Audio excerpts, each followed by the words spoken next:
having been abroad for so many years, all we wanted to do is really be together and live the good life. Yeah, we moved around a lot, and something was important when we settled down was to be together as a family.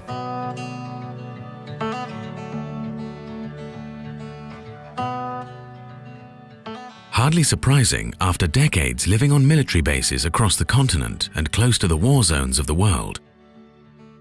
Ian and Charlotte were longing to settle down. Charlotte dreamt of returning to her native Denmark, and Ian agreed.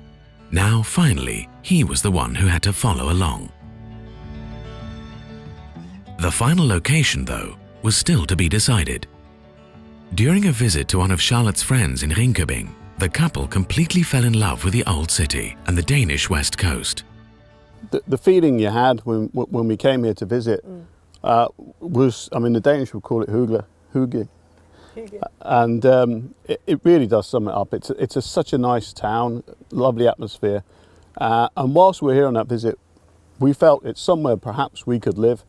And having explored the countryside and the surrounding areas a little bit more, we really lost our heart here and found that we could live here and we would like to live here. Investigating the area, Ian and Charlotte found out that buying and refurbishing a large old farmhouse with a view to the fjord was actually a realistic scenario. The dream was suddenly within reach, and right away the decision was made. As we visited the area, we realised how affordable property actually was. I don't know what we would pay for a house like this in the UK, but... Well, we wouldn't be able to afford it. It'd be close to £700,000. Yeah. We would never have got what we've got. Certainly not in a lovely area by the west coast, close to nature. Soon after, Charlotte started looking for jobs.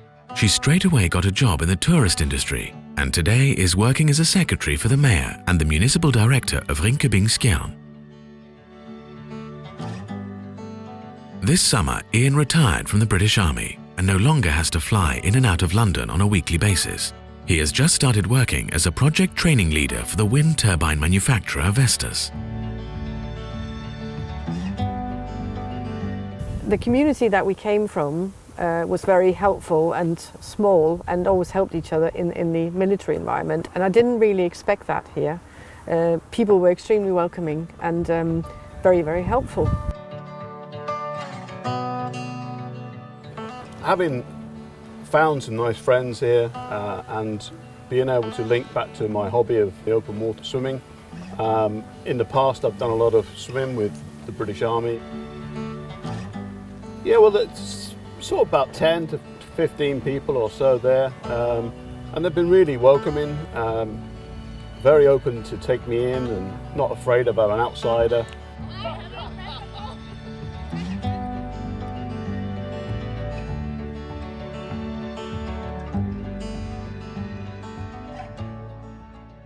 Clearly it's very important to be able to speak and understand the language in the country you're living. That's something we found out from all the areas that we travelled around the world. We didn't intend to settle in Denmark, and so I didn't. I never spoke much Danish to you. Yeah, and I didn't learn Let's put it that way. Typical Brit, didn't really take it in and a bit lazy. But I found here that language is available and it's offered free to foreigners coming in. I go to school 3 times a week at the moment. And as I have just started to work, I've been able to switch that to the evenings as well. So it's very flexible on the learning. With Billund Airport just an hour away, it was still possible for Ian to continue his work in England, spending only a few hours commuting between the farmhouse on the west coast and the urban metropolis. For example, I could leave here on a Monday morning, from here 8 o'clock in the morning, and be in the office in London at 1 o'clock in the afternoon. Yeah, and the good thing was I didn't have to take him because the hire cars were quite cheap when you come as a foreigner.